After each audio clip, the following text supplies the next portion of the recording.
wasit, penengah. Pertempuran dua kelompok sepak bola, ada penengahnya namanya wasit. Umat Islam ini disebut dengan ummatan wasata, umat yang pertengahan.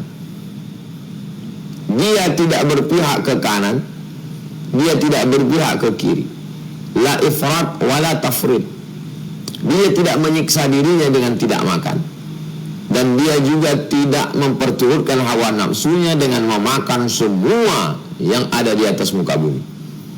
Maka kulu, makanlah, washrabu, minumlah, wala tusrifu, jangan berlebihan. Berlebihan itu berlebihan kadarnya, berlebihan dari yang sudah ditetapkan Allah Subhanahu wa taala. Kulu, makanlah, min thayyibat, yang baik-baik saja. Yang tidak baik jangan dimakan. Kita akan membahas dua aspek yang tidak baik. Pertama, tidak baik fisiknya. Ini namanya tidak baik aini, bendanya. Yang kedua, tidak baik secara maknawi. Secara fisik dia baik, tapi dia tidak baik secara maknawi. Secara substansinya dia tidak baik. Yang pertama dulu kita bahas yang tidak baik secara fisik. Fisiknya memang tidak baik. Yang pertama adalah binatang zinabin, yang punya taring, wa mikhlabin, dan yang berkuku, bercakar, yang dipakai untuk memangsa. Kalau dia burung, burung elang, burung raja wali. Kalau dia binatang, dia binatang buas. Maka binatang buas ini tidak boleh dimakan dalam Islam. Kenapa? Karena berpengaruh pada sifat orang yang memakannya. Ternyata itu dibuktikan sekarang oleh para pakar ahli medis. Makanan berpengaruh terhadap orang karena dia menjadi darah daging, mempengaruhi jantung, mempengaruhi otak, mempengaruhi cara berpikir. Sifat binatang yang dimakan itu secara psikologis, secara zahir nampak, secara batin pun berpengaruh. Kalau memang haram, untuk apa diciptakan Allah? Kenapa Allah menciptakan binatang padahal dia haram untuk dimakan? Ini sama seperti guru membuat jawaban A, B, C. Yang benar di situ kan cuma satu. Yang dua itu kan nggak benar. Lebih banyak yang tidak benar daripada yang benar. Kenapa guru menciptakan dua yang tidak benar? Ini sebagai ujian. Mana yang lulus ujian memilih satu di antara dua yang tidak benar. Begitu juga dengan binatang-binatang ini. Hurriman alaikumul maitatu, diharamkan bagi kamu bangkai, waddamu, darah, walahmul khinzir, babi. Kenapa diciptakan Allah babi kalau untuk diharamkan? Karena sebagai ujian. Sanggup tidak meninggalkan yang diharamkan Allah Subhanahu wa taala. Idza walagal kalbu fi ina'i ahadikum, kalau ada seekor anjing menjulurkan lidahnya ke dalam bejana salah seorang kamu, ada mangkok, ada ember, ada tempayan, ada tempat air, datang seekor anjing menjulurkan lidahnya, fa'ahriquhu, maka tumpahkan semua yang ada di dalam ember, bejana, mangkok, gelas. Kemudian basuhlah dengan 7 kali. Salah satu dari 7 itu air bercampur tanah. Ambil tanah, ambil air, campur salah satunya dengan air tanah. Apakah siraman pertama atau pertengahan atau terakhir? Siram dengan air tanah, siram dengan air bersih 6 kali. Air suci mensucikan, air mutlak. Ini cara bersuci dari kotoran anjing dan babi. Pada tahun 1999 di Masjid Al-Hadiyul Islami di Kairo, waktu itu musim libur bulan Juli, bulan Agustus, datanglah seorang pakar mukjizat Al-Quran dan Sunnah yang sudah berkeliling Eropa, Amerika, mempresentasikan bagaimana air tanah membunuh bakteri yang ada pada anjing dan babi. Bakteri kuman yang ada pada anjing dan babi tidak mati dibunuh oleh deterjen, tidak mati dengan 100 derajat Celcius, tidak mati dengan sampo, tidak mati dengan alkohol. Dia hanya mati dengan bakteri yang ada dalam tanah. Bakteri makan bakteri. Sulit bagi orang awam memahami bakteri makan bakteri. Tapi bagi orang yang disuntik, dia tahu di dalam tubuhnya sudah ditanamkan bakteri jinak, penangkis, penangkal untuk bakteri berikutnya. Ketika disuntikkan virus anti COVID ke dalam tubuh, maka nanti kalau datang COVID menyerang, bakteri memakan bakteri, virus memakan virus. Sanurihim ayatina fil afaq. Kami akan menunjukkan tanda-tanda kebesaran kami di atas langit. Hatta yatabayyana lahum annahul haq. Sampai jelas bagi mereka bahwa agama ini hak, datang dari Allah Subhanahu wa ta'ala. Pada peradaban primitif Arab Badui yang tidak bisa tulis baca, ada seorang yang dikirim wahyu dari Allah Subhanahu wa ta'ala. Wa ma yantiqu 'anil hawa, dia tidak bicara mengikut hawa nafsunya, in huwa illa wahyun yuha, melainkan itu wahyu dari Allah Subhanahu wa ta'ala. Jadi binatang yang bertaring, binatang yang berkuku dipakai untuk memangsa, maka disebut dengan binatang buas. Yang kedua, hurriman alaikumul maitatu. Ayam itu halal. Tapi kalau ayam itu mati karena penyakit, maka disebut dia dengan bangkai. Kambing yang ditabrak truk, tidak sempat disembelih, bangkai. Kenapa? Karena semua racun, bakteri, kuman, penyakit ada pada darah. Darahnya belum dikeluarkan, membeku bersama daging. Dagingnya terkontaminasi bakteri, racun, penyakit. Islam ini menjaga kesehatan. Hifzun nafsi. 5 yang dijaga dengan kedatangan Islam. Pertama, hifzul aqli, menjaga akal. Maka haram narkoba, haram khamar. Yang kedua, hifzun nafsi, menjaga diri, tidak boleh membunuh. Yang ketiga, hifzul mal, menjaga harta, tak boleh mencuri, merampok, merampas. Yang keempat, hifzul ard, menjaga kehormatan, tidak boleh caci maki, sumpah serapah, ejek, olok. Yang kelima, hifzuddin, menjaga agama, tidak boleh penyimpangan, penistaan agama, tahrif, menyimpangkan, memesongkan agama. Jadi yang berikutnya adalah hurriman alaikumul maitatu, bangkai. Binatang yang tidak sempat disembelih disebut dengan bangkai. Wadamu, darah. Dipotong ayam, darahnya ditampung di dalam mangkok, dibiarkan, habis itu dipotong-potong, ditoco, haram. Kenapa? Najis, bakteri. Dari mana Nabi Muhammad SAW tahu itu? Padahal belum ada mikroskop. Inilah bukti Islam ini datang dari Allah. Hurriman alaikumul maitatu, wa bangkai, wadamu, darah, walahmul khinzir, babi, wal munkhaniqatu, binatang tercekik, wal mauquzatu wan natihatu, binatang tercekik, binatang tertanduk, binatang terjepit. Wa ma akalas sabu'u, binatang yang diterkam oleh hewan buas. Ada rusa diterkam oleh singa, belum sempat disembelih, mati, tak boleh dimakan.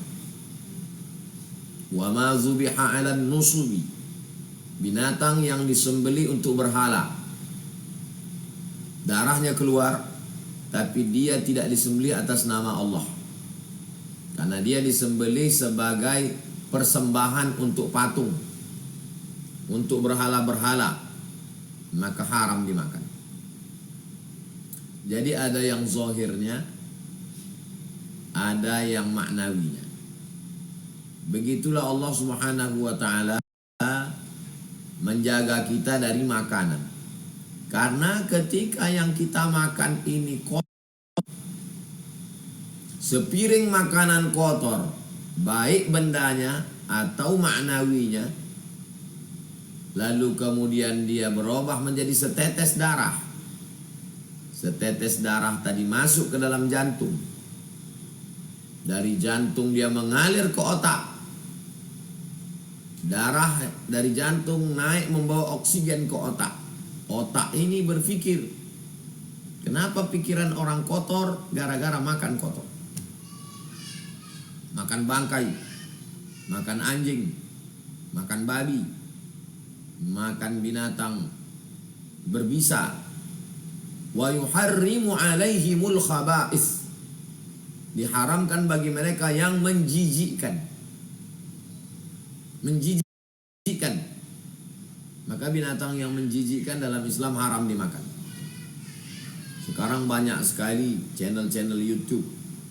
Saya menontonnya sekali 2 hari tak makan. Jijik saya membayangkannya. Entah hanya sekedar mencari sensasi, atau mencari follower dan viewer, mencari subscriber. Orang sekarang memang aneh-aneh. Ada memakan binatang berbisa, ada memakan serangga. Yang penting keren, sensasi. Nauzubillah.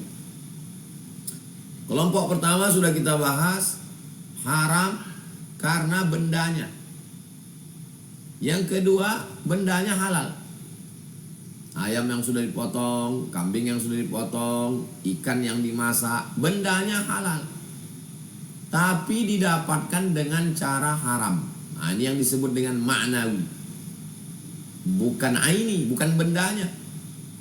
Kalau yang aini tadi, anjing, babi, binatang berbisa, binatang yang halal tapi belum sempat disembelih, darah yang dibekukan, yang menjijikkan, bertaring, bercakar yang dipakai untuk berburu. Kalau yang satu lagi ini, secara benda dia halal. Ayam yang sudah disembelih, daging kambing yang sudah dipotong, ada label halalnya dari Majelis Ulama Indonesia, dari Kementerian Agama. Tapi dia haram secara makna, bukan secara bukan bendanya, bukan materinya, tapi secara maknanya. Kenapa? Karena didapatkan dengan cara haram. Bagaimana cara mendapatkannya? Pertama, barang curian. Barang curian haram. Barang ini milik Bapak, berpindah ke tangan saya. Bagaimana caranya berpindah? Pertama, hadiah. Ini untuk Ustaz Abdul Somad, halal. Yang kedua, pinjam.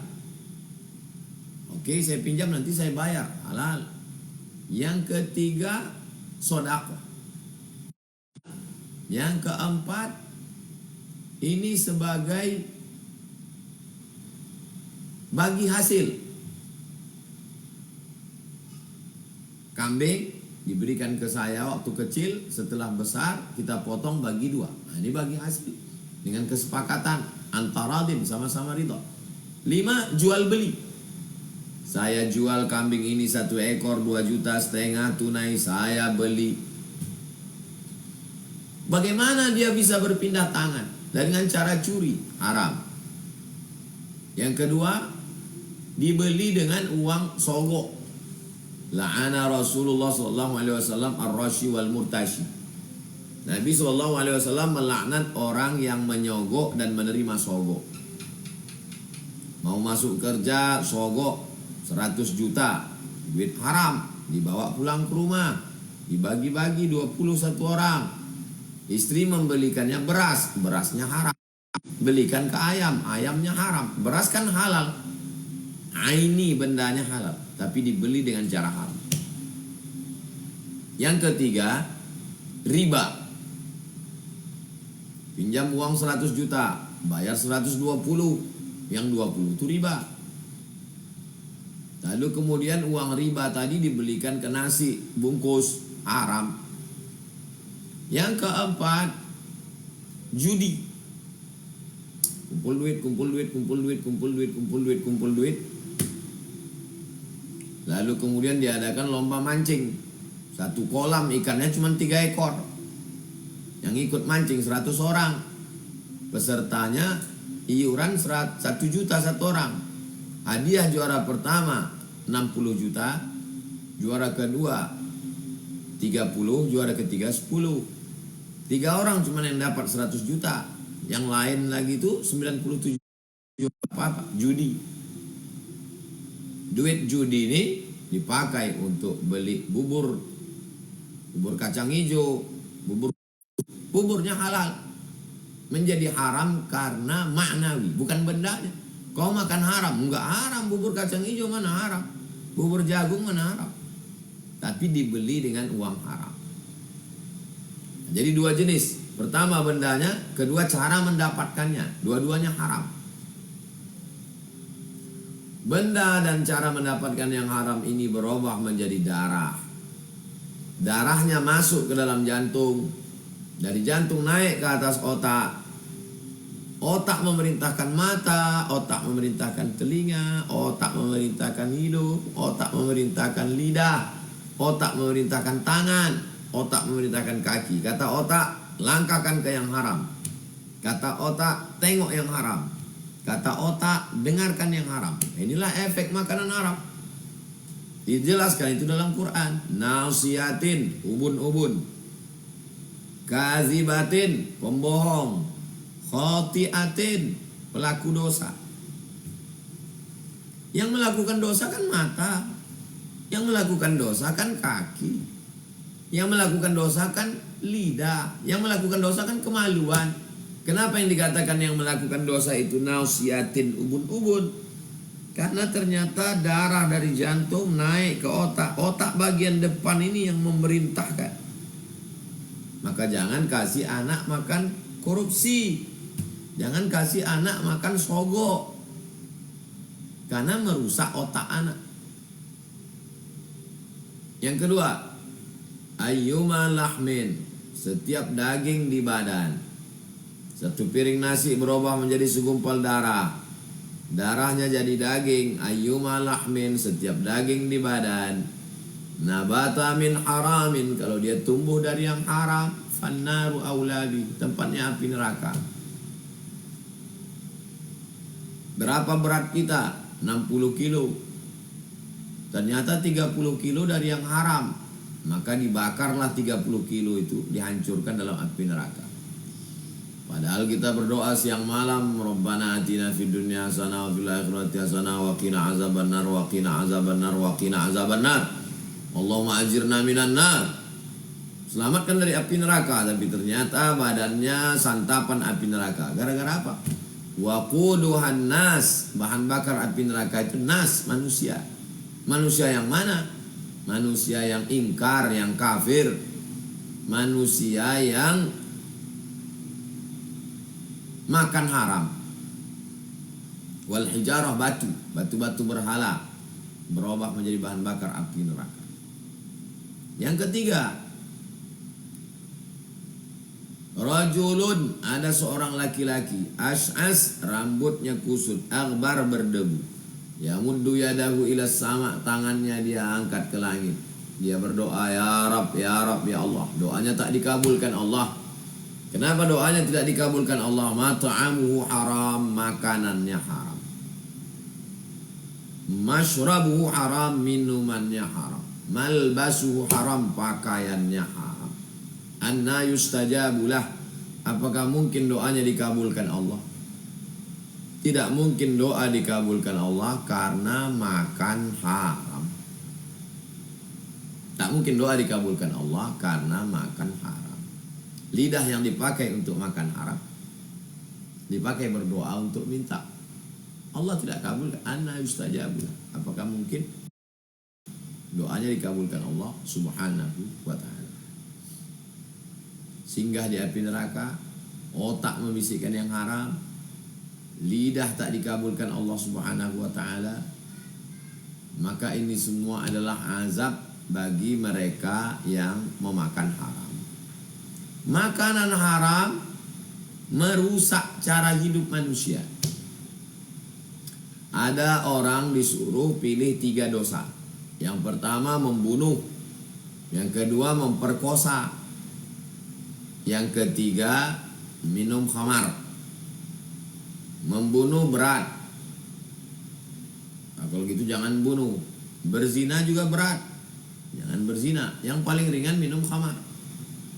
Begitu diminum khamar, hilang ingatan. Ketika hilang ingatan, datang setan, muncul hawa nafsu, akhirnya memperkosa. Setelah selesai, datang takut, khawatir, nanti ketahuan, ujung-ujungnya membunuh. 3 dosa terlaksana dalam satu waktu gara-gara khamar, minuman keras. Jadi masalah minuman keras ini, Amerika, Eropa yang tidak Islam juga membuat aturan orang mabuk tidak boleh nyetir. Kalau ada orang mabuk tertangkap nyetir, masuk penjara. Kenapa? Membahayakan orang lain. Di beberapa provinsi yang muslim minoritas, saudara kita mayoritas non-muslim yang boleh minum, tapi juga diberlakukan perda, peraturan daerah, tidak boleh minuman keras di tempat umum. Jadi kalau dia habis minum, dia di rumah. Karena kalau dia berkeliaran, membuat keributan, pesta, emosi, kelahi, membakar, membunuh, menyerang orang. Jadi dibuatkanlah peraturan daerah. Anggota dewannya non-muslim. Keluar perda, tidak boleh minum di sembarang tempat. Jadi ternyata saudara kita yang tidak Islam pun merasakan efek positifnya. Positifnya menjaga diri dari hal-hal yang merusak. Jadi semua yang merusak ini adalah ujian. Ada orang menganggap ujian itu adalah sabar ketika diuji penyakit, sabar ketika diuji miskin, sabar ketika diuji bangkrut, sabar ketika diuji diremehkan. Tapi ada ujian dalam Islam, sabar menahan diri untuk tidak makan haram. Padahal ada kesempatan. Diajak orang makan babi, diajak makan anjing, diajak makan binatang berbisa, diajak makan yang bertaring, diajak makan darah yang sudah diolah, maka ini semua haram. Kesempatan ada. Begitu juga dengan adanya kesempatan untuk menerima sogok, kesempatan riba. Tidak ada orang melarang. Duitnya silakanlah pakai. Maka ini adalah orang yang sabar namanya. Sabar menerima ujian yang diberikan Allah Subhanahu wa taala. Jadi kalau masalah ujian sakit banyak orang sabar. Masalah ujian bangkrut banyak orang sabar. Tapi ketika ujian dapat tawaran makanan haram, mana yang lebih berat antara haram aini benda dengan haram maknawi? Lebih berat haram maknawi. Karena kalau haram aini ini orang jijik, suruh makan cacing, jijik. Apalagi di tengah keluarganya tak terbiasa makan, jijik. Tapi kalau bendanya halal, bendanya gulai patin, bendanya rendang, halal barangnya, tapi dibeli dengan uang haram. Ini yang mengerikan. Tak tahan dia melihat tawaran-tawaran ini. Nah, jadi ketika kita berhadapan dengan makanan-makanan ini, prinsipnya kulu, makanlah min thayyibat, yang baik-baik. Karena makanan yang tidak baik amat sangat berpengaruh pada tindakan, cara berpikir, kesehatan, dari aspek kolesterolnya, lemaknya, dari aspek kandungan yang ada di dalamnya, yang baru ditemukan dokter mungkin baru 20%, 80% belum ditemukan orang ahli medis sekarang. Maka yang paling selamat adalah ikut syariat Islam. Karena setiap aturan dalam syariat Islam itu pasti ada maqasid syar'iyyah. Ada tujuan-tujuannya secara syariat Islam yang kita tak paham. Banyak manusia ini dalam masalah makanan ini kata dia lebih paham. Ini nggak apa-apa ini. Nah, maka dalam Islam artinya menyerahkan segala sesuatunya mengikut aturan Allah. Itulah Islam. Jadi kalau ada orang mengaku Islam tapi tidak ikut aturan Allah, itu tidak Islam. Itu ingkar namanya. Orang yang Islam berserah diri mengikut aturan Allah. Kata Allah haram, ya tinggalkan. Kata Allah makruh, usahakan untuk ditinggalkan. Kata Allah halal, laksanakan. Kata Allah wajib, laksanakan wajib. Sunnat, berusaha untuk melaksanakannya.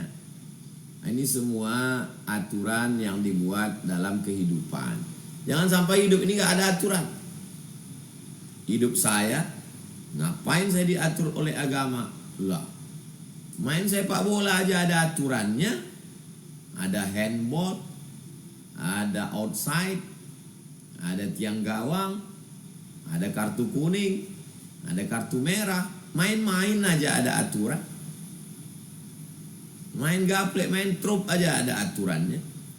Masa agama gak ada aturannya? Yang penting perasaan, yang penting dekat dengan Tuhan. Tidak bisa begitu. Agama Islam ini ada Al-Quran, ada hadis Nabi, ada ijma', ada qiyas. Nah, ini tentang beberapa yang halal dan yang haram dalam Islam dari aspek makanan. Makanan terkait dengan rezeki.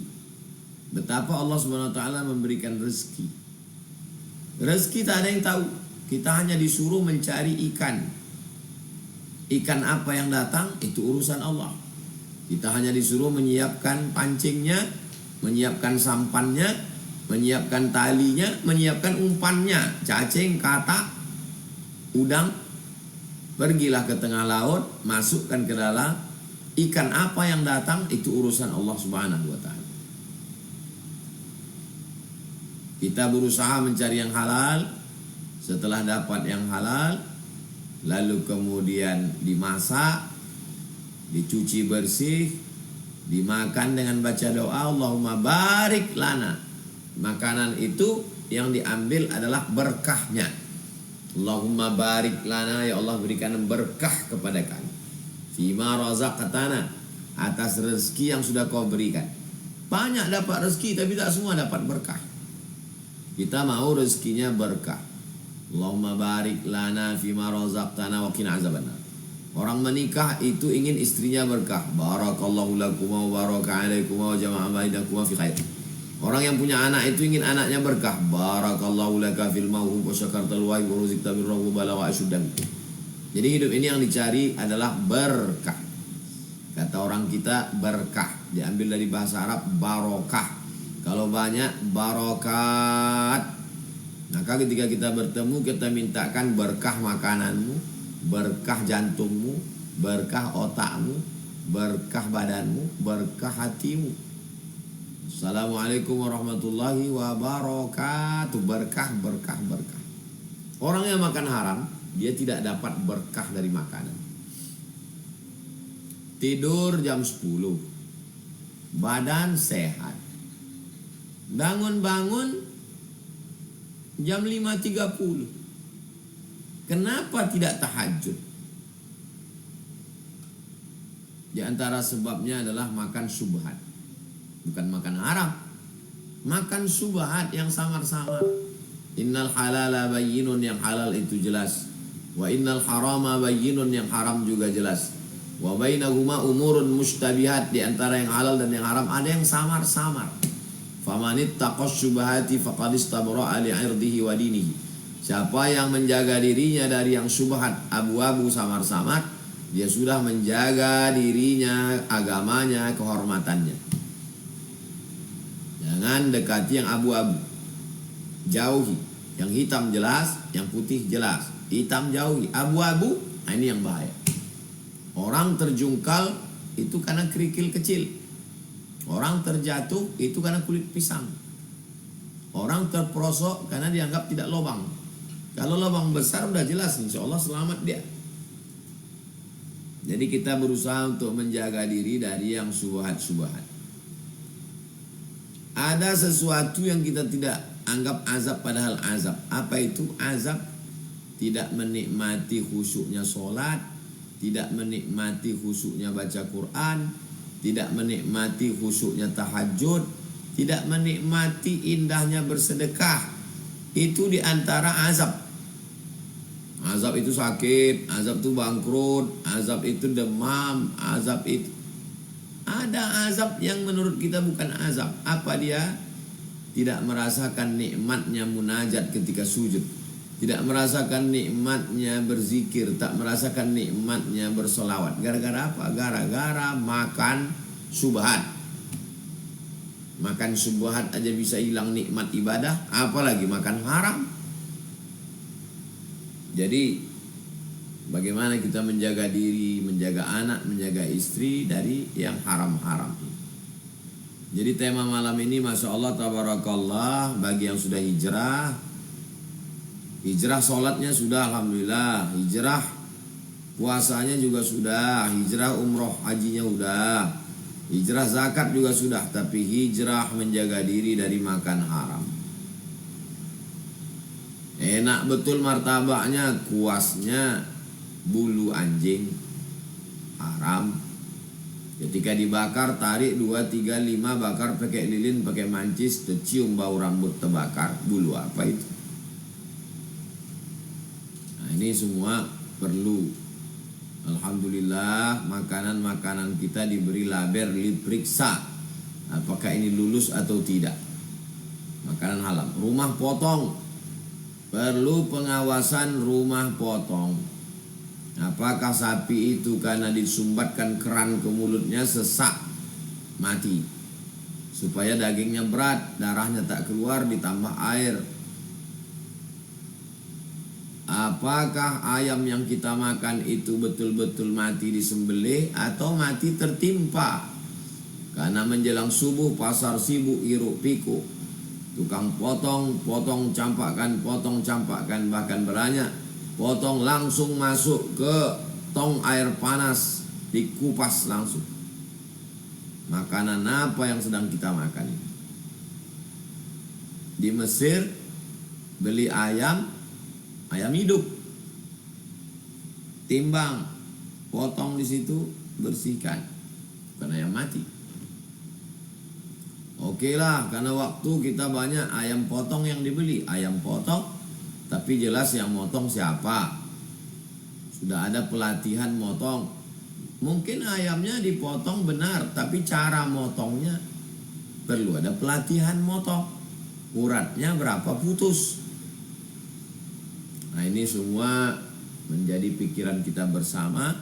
Kalau kita sibuk memikirkan agama, otak kita tidak dirusak oleh yang lain-lain. Tidak sibuk memikirkan artis, memikirkan drama Korea, memikirkan sinetron India, memikirkan hiruk pikuk macam-macam. Kita sibuk memikirkan menjaga anak, istri, santri makan halal. Sangat halus mereka menjaga makanan halal. Saya datang ke pesantren Sulaimaniyah, cabang Turki, khusus tahfiz Quran. Ustadz Somad, silakan makan, jangan ragu, ini sapinya disembelih oleh ustadz yang hafal Quran. Loh, kenapa begitu Pak Ustadz? Karena di pesantren Sulaimaniyah ini santri tidak boleh makan daging dari pasar luar. Tidak jelas siapa yang motong. Karena pesan dari Syekh Sulaiman, anak penghafal Quran mesti makan yang baik. Saya lama tertegun sampai sedetil itu menjaga makanan. Berpengaruh kepada hafalan, berpengaruh kepada pengamalan, berpengaruh kepada keikhlasan. Betul dalam hadis Nabi, atib mat'amak takun mustajabad da'wah. Jaga makananmu, maka doamu akan dikabulkan Allah.